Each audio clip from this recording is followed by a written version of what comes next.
Good morning and welcome.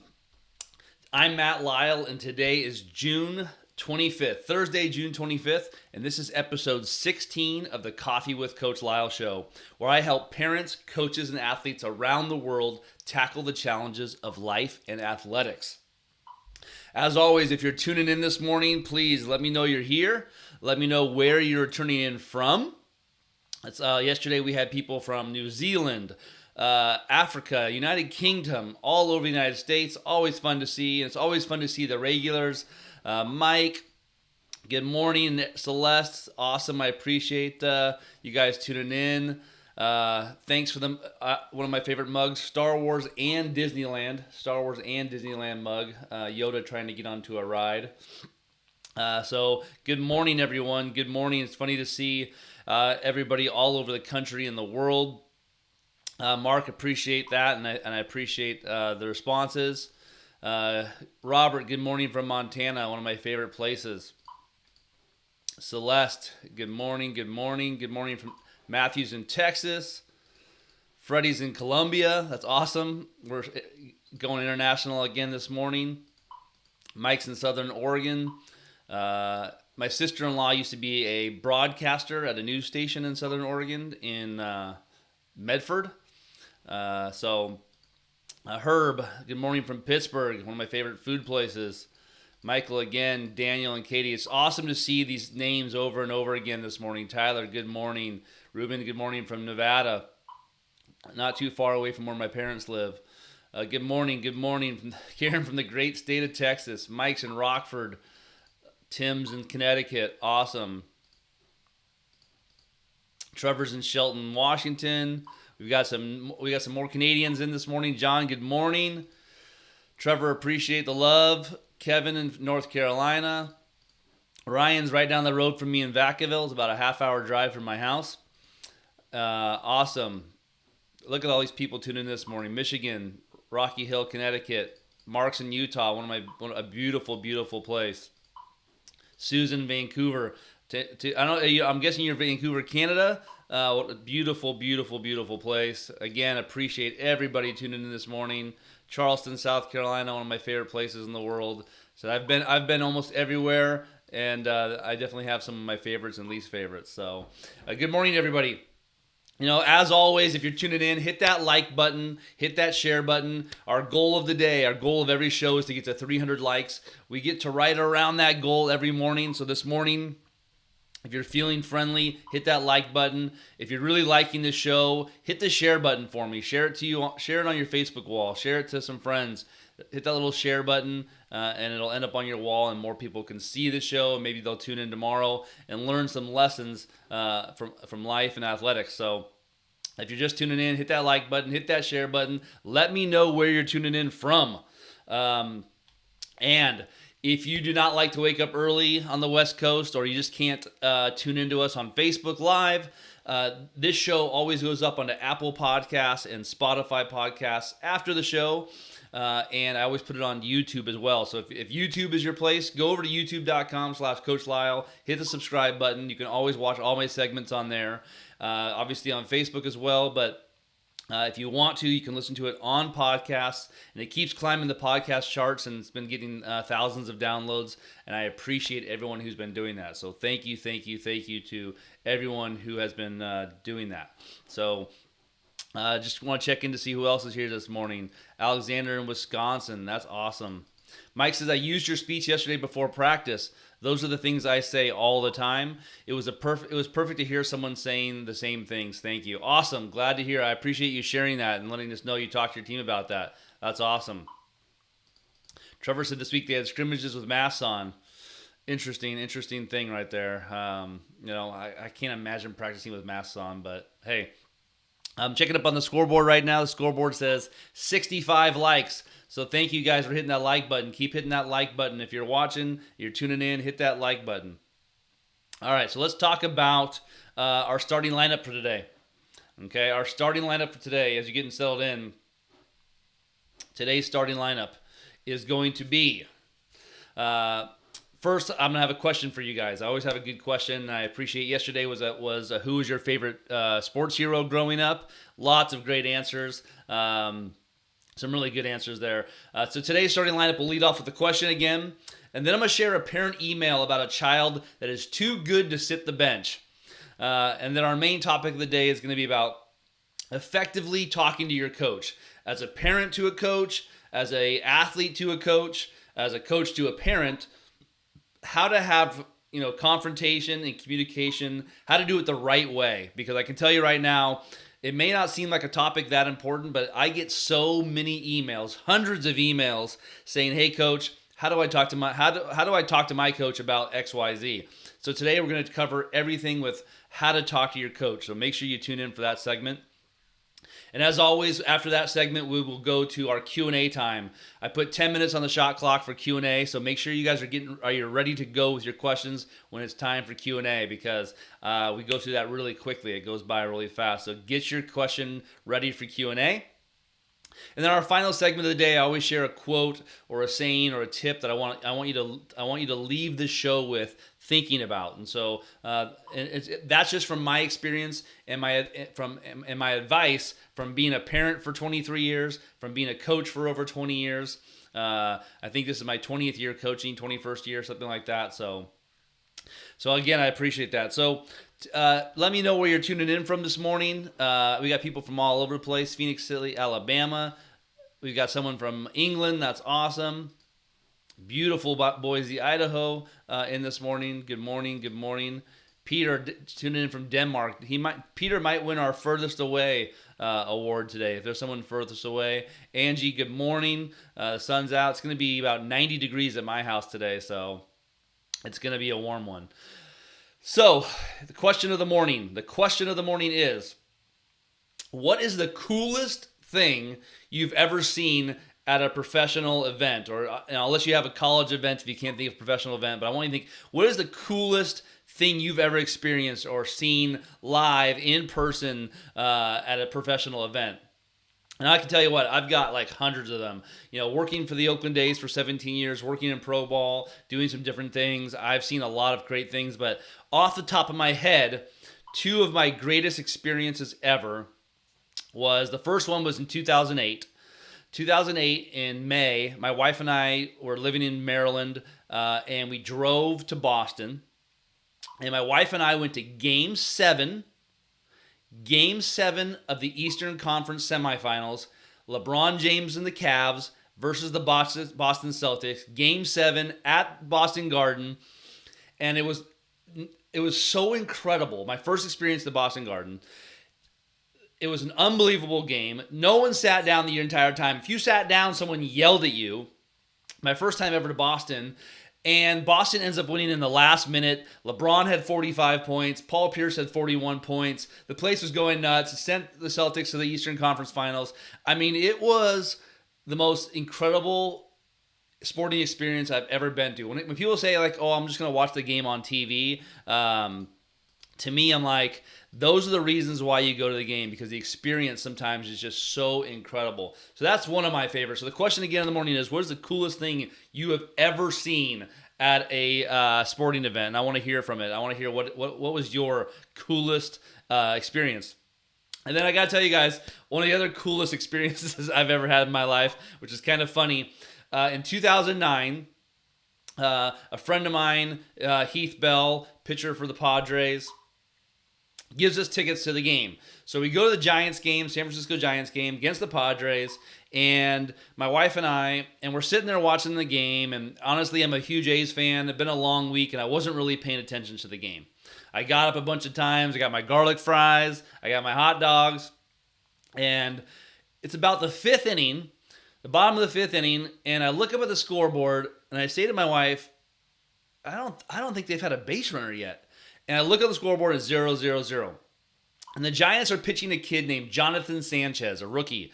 Jonathan Sanchez is pitching for the Giants. 2009, I'm like, oh, that's interesting. They haven't allowed a hit yet. And, I had never seen a no-hitter before. And I've been to 500-plus Major League Baseball games. I don't know. I bet you it's closer to 1,000. I had never seen a no-hitter. So it's 0-0-0. I'm kind of paying attention. Next thing you know, sixth inning, seventh inning. Now the crowd is like really getting up. We're like 6 outs away. And then the 8th inning, and then you come to find out that Jonathan Sanchez's dad is there. And I think it was like his dad's first ever game watching him play professional baseball. And so now it's the 8th inning, you're getting to the 9th inning, and I recorded it all with my iPhone, my iPhone 4 back then. And Jonathan Sanchez throws a no-hitter for the Giants. The place goes nuts. He hugs his dad. It was my first no-hitter I've ever been to, and it was just an incredible, incredible experience. So those are two of the coolest things I've ever seen as a coach. As someone who's gone to the events and got to see that no-hitter, and I've got a lot of other stories that I can share for another day, but those are some of the ones that I can think of off the top of my head.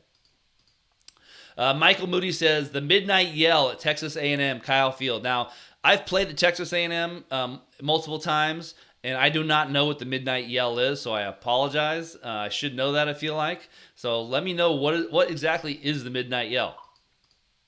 Brad says he saw Zimmerman walk off homer to open Nats Park and Strasburg debut. That's awesome. I went to the 10th game ever at Nats Park.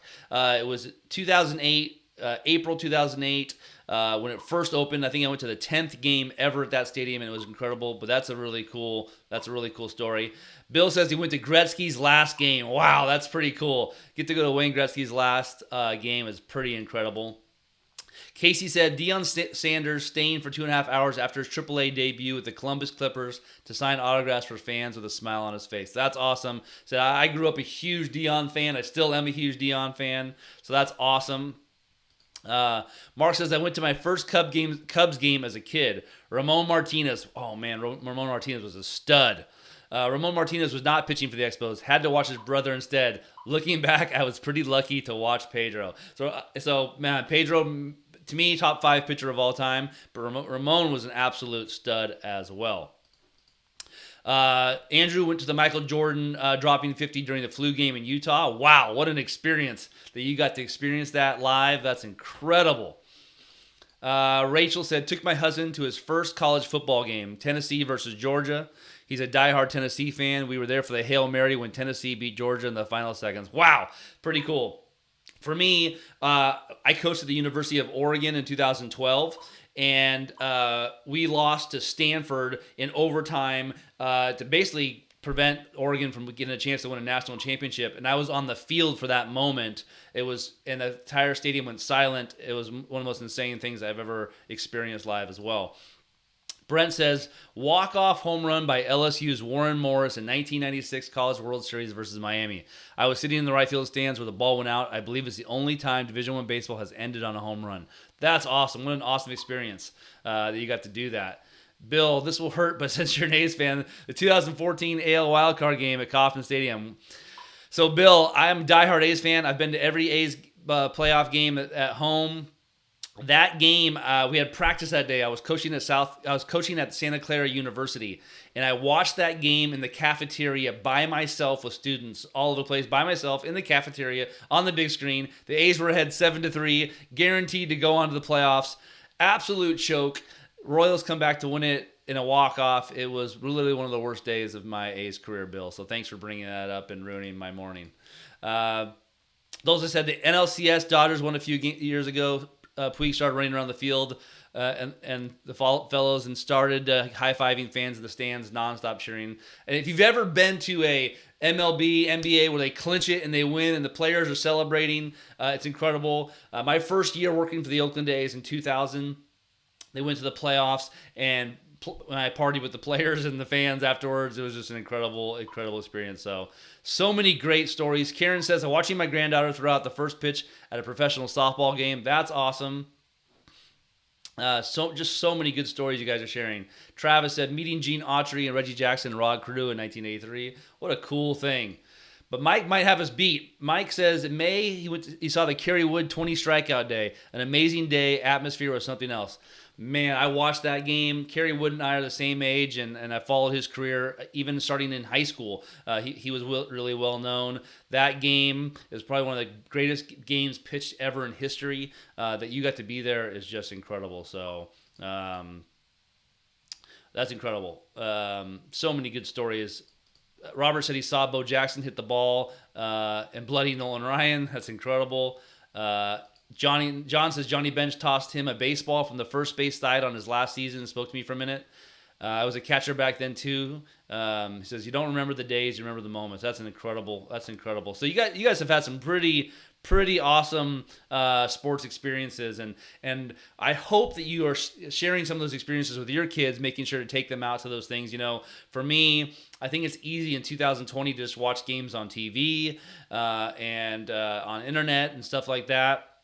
But all of you guys' experiences that you're telling me are experiences and memories that you have from going to the ballpark, going to the stadium, going to the field live. And there's just this element of community, of all kinds of stuff when you share these moments with, and obviously when you share them with your kids. So my tip of the day for everybody is, when you go to sporting, when you're thinking about going to a sporting event, as long as you can afford it, make sure that you take your kids and if it's between watching it on TV and getting to go to the game, I promise you're going to want to go to the game. So, again, if you're just tuning in, we're trying to get to 300 likes this morning. I look at my scoreboard, I'm at 130 likes. We're trying to get to 50 shares. That's been the big goal every day on the show, is 50 shares. We get around 30 to 40 shares per episode. So make sure you hit that share button, hit that like button. Let's get some people in here watching the show. Okay, so next we're going to get into our Dear Coach segment. Dear Coach is a book that I wrote last July of real emails from parents behaving badly at the field, on the field, at home, behind their computer screens with crazy emails. So I read a story, I read an email from this book every day. You can check it out on Amazon. You can just search Dear Coach on Amazon, and I appreciate everybody that's done that. If you've bought the book, first of all, thank you. It's awesome. And go over back to it and hit the review button. Leave a review for it. Leave a 5-star review only. If you haven't checked it out, I encourage you. It's only like $11. 100% of the proceeds go to thebase.org, the Base Foundation. You can check them out too. So if you get a chance, please go over and check that out. So today's Dear Coach segment is a funny one. It's where a parent says their kid is too good to ride the bench. So let's get into today's Dear Coach segment, okay?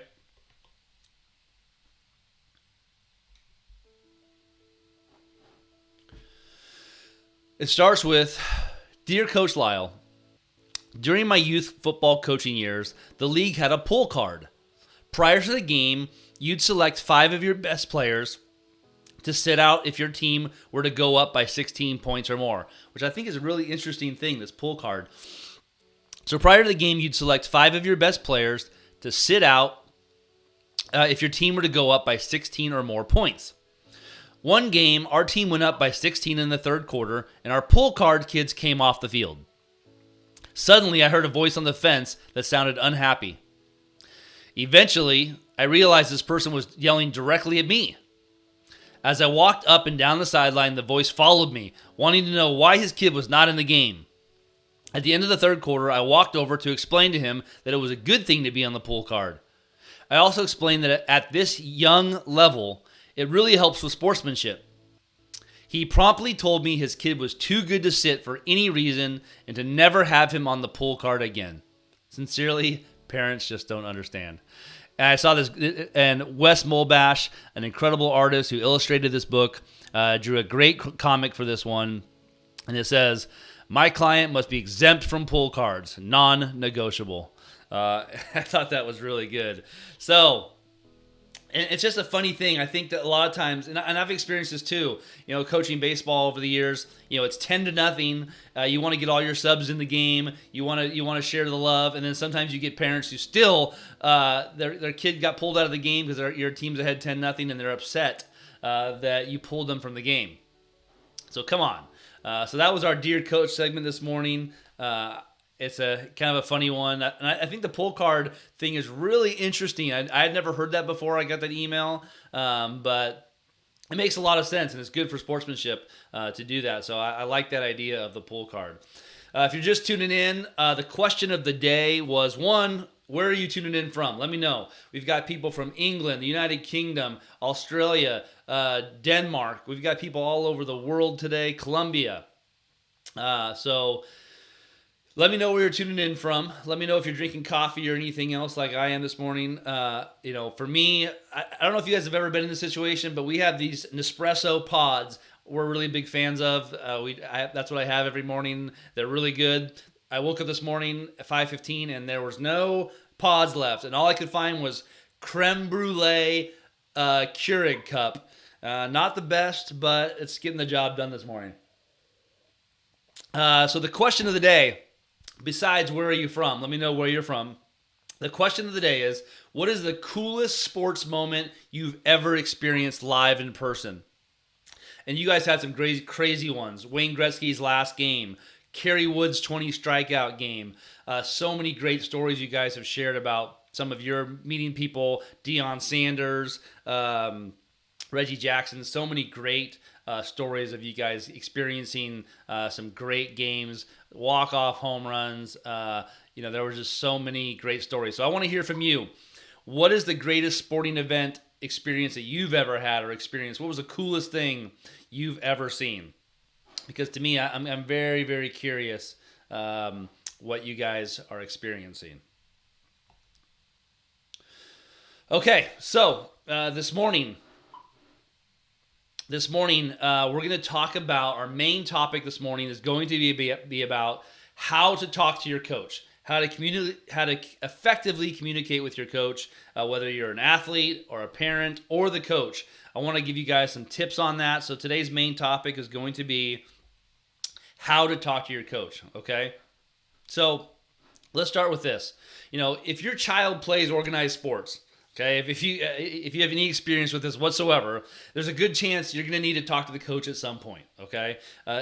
Whether to discuss an issue or a problem, and I'm talking about younger kids. There's just always times that you're going to have to check in with them or talk with them. If you've been doing this a long time, if you have 5 kids like me, it's just going to happen.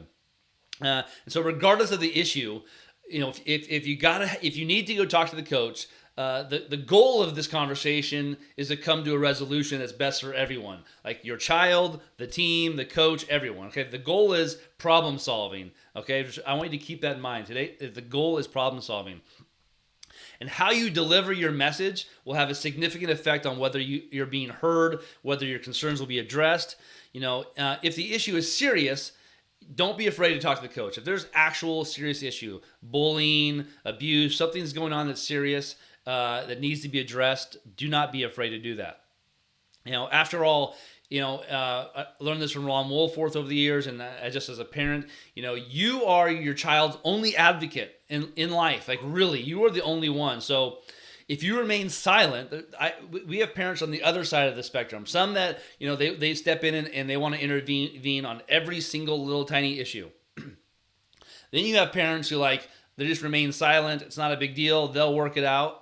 Okay, I think there's a happy medium, and so if you remain silent or you just let it bottle up in you, the situation's only going to get worse. Something's going to blow up, and as you guys know, that's not a great way. So, and as a parent, you are heavily invested in your child's well-being, as well as being emotionally invested. Okay, and that's just how it is. If you're a parent watching this, you're invested in your kids' well-being, but if you let your emotions take control of the conversation, of the situation where you want to confront the coach, the risk there is not great because the coach, coach is trying to help your kid, you're trying to help your kid, so staying level-headed, staying calm is really important, and understand that empathy, understanding the coach has got to balance the needs of all these players. For me, I've coached teams with 35 people on the roster. I've coached teams with 15 people on the roster, trying to keep everybody happy and balancing, and all the parents. If you've ever coached high school, that's the case. So, coaches have to balance it all, and coaches have the challenge of hearing all the parents' complaints, all the players, all the parents, not just one person. It's not just about you. So talking to let me be very clear. Talking to a coach on behalf of your child is not a habit I advocate for. Okay, when a parent is unhappy, if you're unhappy with playing time or position they're playing or the coaching strategy, these are things you do not want to be talking to your coach about. Okay, But I know there's gonna be times when you feel you must do it, and you're just like, I can't. I gotta say something. And I'm talking about those moments. So, but here's the thing: you gotta understand. A lot of times, these conversations are hard to have. It's never easy to confront someone about something when you're displeased with it. I know for me, and many of you, if you have a job with a boss, it's hard to confront your boss. It's not easy to confront a boss or a coach, employee. Even your spouse sometimes, for some of us, it's difficult to confront them. And friends are sometimes the hardest ones to confront. You want to confront them, and it's really hard to do. So now let me be really clear: as your child gets older, you should be doing less and less of this talking to the coaches. Okay, and by the time they're in high school, you need to have taught your child, how to talk to the coach, how to speak for themselves, and not go to you to save them or to talk for them. Okay, so be really clear, teach that, model that. The only time a parent should step in high school, if there's something serious going on like abuse or bullying. But by the time they get to high school, you really should be allowing them to do this conversation. And if you've spoken for them their whole life, they're not going to know how to do that. So teach them how to do that. You can even show them this video that we're going to talk about today. So, but for those who have kids under high school age, okay, I want to give you guys some tips for just the smooth exchange, a smooth confrontation. And if you're thinking about talking to your coach, so number one, check your why. Okay, before you go to the coach, ask yourself, why am I doing this? What is the real why? You may think it's a concern for your kid and that they're driving the conversation, but the case a lot of times is it's all about what the parent wants. Okay, so before you do this, when I think about your why, talk to the kid. Is this actually a problem for the kid? Is this something that your kid is having an issue with, or is this a problem that you are having as a parent? So, a lot of times, if I'm being honest with myself, I know many times I want to confront the coach. Had nothing to do with what my child wanted. It had more to do with me venting frustration, right? And ultimately, it's about me and wanting to control the situation or having control over the situation, control things that I can't control. So when it comes to your why, make sure that it's about your kid and not about you. If your motive is to do what's best for your child, then talk to them first. That's the first step. Then go talk to the coach.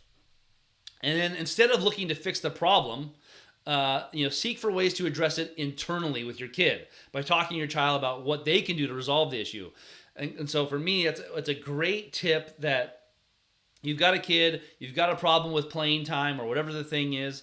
I would come to my kid and say, hey, why do you think you're not getting playing time? What's going on? How do we solve this problem as a parent and kid without the coach? And do I need the coach to really intervene to make this situation better? Sometimes they do, but sometimes it's something that the parent and child's got to do, or the child's got to do by themselves. So, and then remember, ask open questions. Listen, and see if your child can learn or deal with the situation instead of trying to change it. So instead of you being the fixer, see if the kid can be the fixer. See if you can be that. And then show appreciation. Okay, you've probably heard of the sandwich method where you say something positive and add a criticism, something like that. Even if you don't particularly like the coach, there's something you can appreciate. Their sacrifice of their time, their enthusiasm, a win last week. You can come to the table with some appreciation, okay? Most coaches across the country, 99% of them, lose money coaching. Okay, I coached high school baseball for many, many years, and I can tell you right now, my stipend of $2,000 a year didn't even cover my expenses per season or even close. Okay, and I spent 30 to 40, sometimes 50, 60 hours a week in season doing that. So have some understanding, have some appreciation, even if you don't like the coach. And I know that's difficult. But show some love, show some appreciation, even if you don't really like them.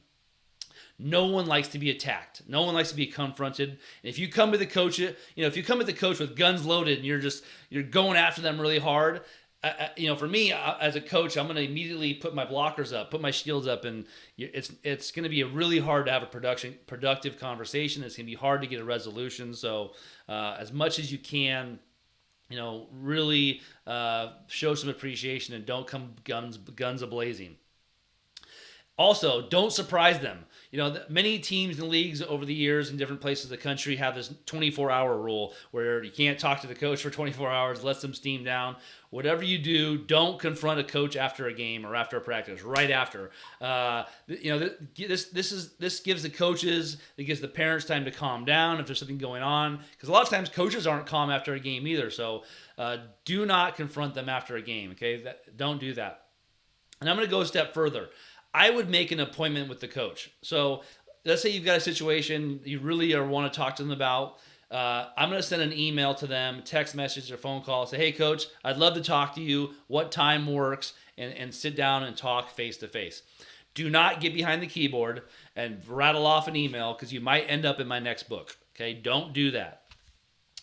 Send an email. Hey, coach, love to talk. And if the coach wants to email back and forth, don't let that happen. Okay, being behind a keyboard is never a good way to have a conversation that's serious if you think it's important. If it's little logistic things like who's bringing snack tomorrow, or what city is the tournament in, or what's the address, sure, go for that. But if it's something serious, it needs to be face to face, and it'll be way better that way. You're going to get it resolved better that way. So. And just let them know, hey, coach, I've got some concerns. I'd love to talk to you face to face, and you might even know what those things are. So let's talk about them. Never ever confront them in an email. Really bad idea. And then making an appointment prepares the coach for the conversation. It allows the coach to have some time to think about it, think about what they want to say, and you as well. And it makes that meeting way more productive, and you get a chance to actually get what you wanted, what you want to accomplish. And then, this does away with the venting, saying things that you're going to regret, the emotions. And then when you do have this conversation, seek to understand and then be understood. Seek to understand and then be understood. Okay. Seeking to understand starts with recognizing the coach is human. Okay, has flaws, trying the best that they can. They may have other problems at home, in their family, their job. On top of it, they're trying to coach this team and be successful. So many of you got lots of stuff going on in your life: family, kids, COVID, economy. There's things going on. Jobs are really tough. So remember that the coach is not just a coach; it's a human being as well. So seek to understand where they are. Empathy is key. Empathy is really important. And if you go into that conversation with a desire to understand and have empathy, instead of intimidate, get your way, come guns a-blazing, you're going to increase the chances of finding a positive resolution for you and your child way more. Think of this contrast in attitudes, okay? So just remember, coaches are people too. I've been coaching for over 20 years, and I've heard a lot of stuff from the stands hurled at me that in any other setting would be wildly inappropriate. You'd be like, I can't believe that person's yelling at this person about their job. This would never really happen, okay?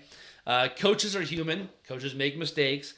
Sometimes we make more mistakes than we'd ever like to admit, okay? We make mistakes. Coaches make mistakes a lot. So remember that. Coaches are human. We make mistakes. So ask this question before you talk to your coach's child. If someone came to me with a problem, how would I respond to it? Would I get defensive, yell, emotional? Would I be empathetic? Would I listen? Would I understand? Put yourself in the coach's shoes. And if the goal of your confrontation is to do what's best for your child, then you can have an effective conversation with the coach, right? You can say, hey, I want what's best for my kid. You do too, and let's talk about that. So remember, number one, do not talk to I'm going to give you some do nots. Just some do not reminders. Number one, do not talk to the coach right after a game. Okay, emotions are really high, especially if the team lost a game. It's just not a good time to approach them. Schedule it unless it's an emergency. 24-hour rule is really, really good rule. Okay, and so after a game is not a good time. Do not do that. Gather your thoughts, check your emotions, shoot an email, schedule a meeting. I can tell you from experience, I've had parents come up to me right after a game, get into it with me, chew after me, and it's never ended well. 99% of them regretted it the next day, apologized to me or something like that, and man, don't do it. Just trust me on this. As much as you want to blow them up or get into it right after a game or practice, chill down, have a cool down period, and then think about how you want to approach it. And then do not approach the coach with accusations or inappropriate tone. It's the old saying is, it's not what you say, but how you say it. And it comes into play very much here. I'll tell you, I'm reminded every day by my wife. She tells me all the time, I don't like your tone. Watch your tone.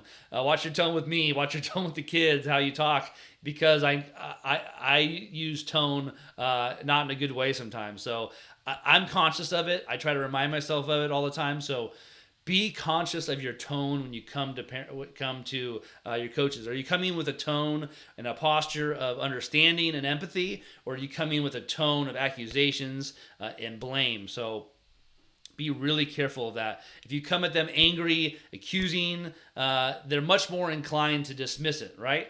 Like if someone comes at you and just is blaming you and is attacking you, you're going to be much more inclined to put your walls up, to get defensive, decline it, and the actual message is going to get lost because your delivery was so bad that the message. I can tell you, I know a lot of hitting coaches and coaches across the country that I've met that are really good coaches. They've got really good information, but their delivery is so bad it just turns you off from wanting to listen to them. So even though they have good stuff they want to teach you, it's like, you know what? I just don't really like your delivery, so I don't really want to listen to you.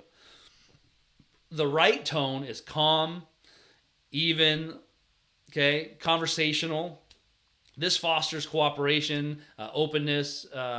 Just having that posture of calmness is really good. And then state your concern, a straightforward and non-judgmental manner. Stick to the facts. Sometimes parents, they start beating around the bush, starting to do all these things. You're trying to connect the dots, and you're like, I have no idea where this conversation is going. I think you're trying to say this. Stick to the facts. This is what I see. This is what's happening. Coach, can you help me?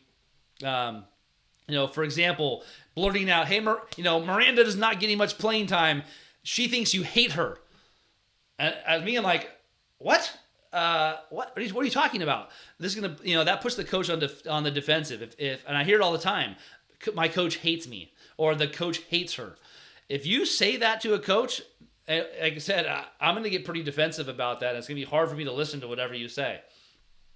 Instead, take a non-accusatory stance. Something like, hey, it seems like Miranda's not getting a lot of playing time lately. She seems to be getting less playing time. Is there something that she did? Is there something going on differently? Is she not giving her best effort? Is she not giving a good attitude? Make it about dialogue, opening questions. Make it about ownership. To me, those are the things, you got to do. And you got to understand that sometimes, and parents, listen in to me real quickly here. Hopefully you are really understanding this, okay? Understand that sometimes, however, the coach's decision won't be what you want. At the end of the day, you might think your kid deserves playing time or to play shortstop or to be the point guard, okay? And you're dead set on that thing. And sometimes the coach is not going to agree with you. The coach is not going to do that. They don't think they should be batting third in the lineup. Whatever the thing is, you got to understand. And that's the coach's decision. Okay? You brought their concerns. You talked about the thing. And at the end of the day, you got to decide what it is. And at the end of the day, the coach makes the final decision. And that's what it is. And if you can't live with that decision, it eats you up inside, and your kid can't live with that decision, then maybe you shouldn't be on that team. You've got to figure out something else, or figure out how to get better, whatever the thing is to solve the problem that the coach says you need to do. And if that happens, it's a perfect opportunity to teach your kid that sometimes in life we don't get what we want. We've got to work for it. We've got to accept, what the authorities say, what our teachers say, what our coaches say, even if you would disagree with it. Okay, it's not about players and coaches agreeing. Okay, I can tell you right now, every one of my players on my team wants more playing time. They want to be starting, and we're not going to agree on that. We're not going to agree on everything, but we respect each other. We love each other. We have good communication, and at one point, the kid has got to accept the role that they're given. And if they don't like the role, they've got to figure out how to change that role, or they've got to quit or something else. And so teach them that at the end of the day, coaches is the final authority. Your boss is the final authority. If your boss says this is the way it's going to happen, you're not going to go, you can't go against your boss unless you've got another job lined up. Okay. So, And lastly, last couple things, do not set a poor example to your child on how to handle confrontation and disagreement. To me, that's one of the biggest issues that we have here is that the kids see the parents confront the coaches in a certain way, and it teaches them how to confront the coach in a certain way, and it's never a good thing. As a college coach, I've heard many times over the years the famous phrase, "Coach, can we talk?" And kind of immediately you're just like, oh boy, here we go. What's it going to be about? And because usually they're not pleasant conversations, and so I'll admit that it usually leads to pretty heavy conversations. But a lot of times these conversations lead to life stuff. Especially as the more meetings I've had with college players, the conversation turns from what we're doing to life lessons and ownership and things like this. And so it's sometimes they turn into really light conversations. If you do it right, they end up being kind of a fun conversation. For me, over the years, I've gotten better and better at it as a coach, having a good open door policy and having good relationships with my players. So sometimes even hard conversations, you're able to turn into a lighthearted conversation, a calm conversation, and can turn into a really good bonding situation. So, try to do that. But for me, a concerning trend that's happened over the last few years is this direct parent to coach communication about playing time or their role. I can tell you right now, for a lot of you guys know in your generation, like for me, if I had a problem with the coach growing up and I went to complain to my dad would say, "What are you doing to get better? Don't complain about the coach." And that was the end of the conversation. Nowadays, a lot of parents nowadays just go right to the thing. They go right to the teacher, right to the coach, right to the administration. They love standing up for their kid in a sense. So, and this number is getting worse. It's getting worse and worse. And sometimes the parents don't even go to the coach. They go right above them. They go to the board. They go to the league director. They go to the athletic director. And they just want to vent their frustrations with a reply all to all the parents. Don't do this, okay? Do not send a reply all or a mass email to everybody in the school district and every parent on the team venting your frustrations. Don't do this. Go directly to the source. Unless it's something that's really, really abusive and bad, goes directly to the source. Okay, I have seen so many parent emails that have got to me that got sent to my athletic director, and luckily I've had good athletic directors who are smart. They understand how to deal with that. But do not take over control of the situation. And not allow your child to connect with the coach. What happens is when parents take over all the time and they step in all the time and talk to the coach or talk to the teacher, it doesn't allow the coach and the child to have this connection, to be able to have good conversation. The kid just knows, you know what, mom and dad will take care of it for me. I don't have to worry about it. So anything short of safety, health, abuse, bullying, parents should empower their kids to speak to the coach on their own, okay? And especially as they get older, teach them more and more how to do that. And these conversations should take place over a few days, a week, a season. A quick fix is usually never the result, okay? And in a real situation, it takes time. And remember, these conversations should be face-to-face. Email is a horrible way to do it. I think athletes starting in the 12 to 14-year-old range should be having conversations with their coach about role, playing time, long before the parent initiates dialogue, okay? So right around that age, you should be teaching your kids. I think 14 is a really good time to teach them how to go to your coach, and you can use the guidelines I use today in my thing, okay? Have them go do it. Teach them how to do it. Talk to them about it, okay? And let's finish with some tips for the kids. Like if you're a high school kid listening, college kid, 14-year-old, and you want to go talk to your coach, here are some things. Come with questions, okay? Start with questions. Then stay with questions. Don't go to accusations. Don't go to blame. Stick with ownership. Like number one, how can I improve in this specific area? How do I help my team get better? Okay. What strengths do I bring to the team? Like ask the coach, hey, what do you think? What do you think are my strengths? A great question for athletes is, what areas do you lack confidence in me? what areas do you lack confidence in me? For me, and I can say, you know what? I just, you're fielding at first base on the pop-up sometimes, or sometimes when you're catching is not great. I just don't have a lot of confidence with you there. That allows the kid to something specific to work on. And then, I've been asked over the years, and it's surprisingly less and less. Kids, ask the coach, hey coach, can I come in 15 minutes before practice to work on that skill? Or can you stay 15 minutes after practice to hit me some ground balls or throw me some batting practice? I feel like nowadays hardly any kids do that. The college level happens all the time, but high school and below, kids ask what they can do better, and then they go home. Ask the coach, hey coach, can I have 10 minutes, 5 minutes, 15 minutes to do something, before practice, after practice? Ask the coach to help you do that thing, and ask for some one-on-one time if you have to. And then, and then as a player, I want you to take ownership of it. All right, coach, that's great. Thank you for mentioning that. I'm going to try to do those things. And then ask the coach, hey, coach, keep me accountable to this stuff. Be patient with me. I'm going to try to do those things. Hopefully you can help me along those ways. Notice that all of those questions are not about playing time. They're not about comparing yourself to another player. I'm better than Johnny. I should be playing third base. I'm better than Susie. I should be the goalie. Those things that's not how it should go. It should be about questions, and the questions are solely pointed towards the athlete's growth as it relates to helping the team, and that's it. Like, how can I specifically get better? How can I specifically help the team get better? Make it about you, okay? Student athletes, not about anybody else on the team, about Johnny or Jimmy, Jessica, all the other J names out there. Make sure it's about you.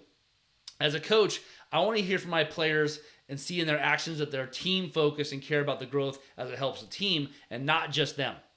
Okay, if it's just about playing time, it's just about what they care about, not what's best for the team, that's not great. Okay, and for coaches, if you're listening, if you're a high school coach or a travel ball coach listening in right now, I want to read you one of my favorite Bible verses. The Bible's got great, whether you believe in the Bible or read it or not, it still has some great quotes and some great sayings. And one of my favorite Bible verses is Proverbs 15:1. 15:1 says, "A gentle answer turns away wrath, but a harsh word stirs up anger." So coaches, remember, being defensive, putting up your shields, and being attacking back to the player is not a good thing. Remember your why. Remember why we coach. We coach to make an impact. We coach to give back, to love our athletes, to teach them life lessons. That should be your why, person development. So don't get defensive. It's not about your coaching strategy or you having to defend you as a coach. If a player comes to me, I want to solve the problem for them. I want them to experience this in a great way. Don't get defensive. Hopefully you genuinely care about each one of your athletes. I absolutely love every one of my athletes. I truly, truly do. And you've been, for some of you who are coaching right now, whether you're coaching T-ball or you're coaching in college, it's a blessing to coach. It's a gift to coach. And you've been put in this position, especially at the higher levels, because you've earned it. So show the love. Show that you care about your athletes. And show that the empathy to the parents. Understand what parents are going through with their thing. Validate their child. Be understanding. Be objective. Okay? Let them know how much you care about them. And let the parents know how much of an open door policy you have. Let them know, hey, your kid can always come talk to me. Always come talk to me. And if your kid doesn't feel comfortable talking to me, why is that? Let's make that better. And coaches who communicate this stuff really well and early in the season, you set your expectations, you get a lot less, coach, can we talk? The more you can communicate roles, the more you can communicate to your kids about stuff like that, the better. So finally, my last words of the day, for parents, coaches, and athletes. When it comes to having hard conversations, remember, the most successful people I've known are the ones who are doing more listening than talking. And that the biggest communication problem that we have right now in this world is that we listen not to understand the other person or to have empathy, not to have connection, but to respond, to defend, and debate. And those are not good things that we want to be having. So hopefully those tips can really help you when it comes to wanting to talk to your coach, empowering your kids how to talk to their coach. Hopefully that was a helpful conversation for you guys this morning. So thanks for listening to my long talk on it. Before we get to Q&A, our Q&A time's coming up in about 60 seconds. Make sure you get your Q&A going. I'm looking up at the scoreboard right now. Our scoreboard shows 273 likes. So hit that like button. We're trying to get to 300 likes today. We're trying to get to 50 shares. If we get to 50 shares, I'm going to send a random winner a signed copy of my book, Dear Coach. A lot of these books are going out in the mail this week. So thank you for hitting the share button. Thanks for hitting the like button. Remember, our question of the day was, where are you from? We've got people from all over the world today. United Kingdom, you name it, Mississippi, California, Canada, people from all over the world tuning in. And the question of the day was, what is the coolest experience that you've ever seen on a professional sports field? We've had no-hitters, 20 strikeout games, walk-off home runs, some really good stories. So let's get into our Q&A time this morning. I'm going to put 10 minutes on the shot clock, and we'll get going into our Q&A.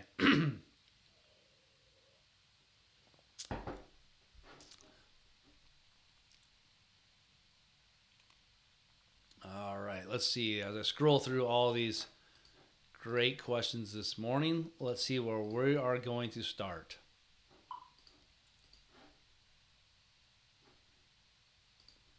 Let's see, I'm going to read what Mike says. Mike says, I have a 14-year-old stud basketball daughter. She was having problems with the coach never pushing her because she was good already. She was getting frustrated. I told her to talk to him. She finally did, and he had no idea what he was doing towards her. It was a great learning experience for her and him. He was harder on her, and it did make her even better as a player. My daughter had no idea she could talk to the coach. It was nice seeing her set up and have a conversation with him. Awesome. Take a cue from Mike there. A lot of times it gets great. Aaron says, I have a two-sided question as well, Coach. One, as a coach, how do you help talk down an angry, very passionate parent so you can have a good conversation? So I'll start with that one. How do you help talk down an angry, again, leading with empathy, leading with a posture of problem solving and not blaming, taking ownership, figuring out how can I take ownership of the situation? What are they feeling? And if you can respond back with like, hey, I hear you're saying this, or I hear that you're frustrated with this. Repeat back to them what they said so that you're clear on what they said, and then have a posture of trying to understand where they're coming from first, okay? If you can have that empathy and understand where they're coming from first, that's a good starting place to have the conversation. Now, you got to remember, some parents are just going to blow up. They're never going to calm down. They're never going to get to your side.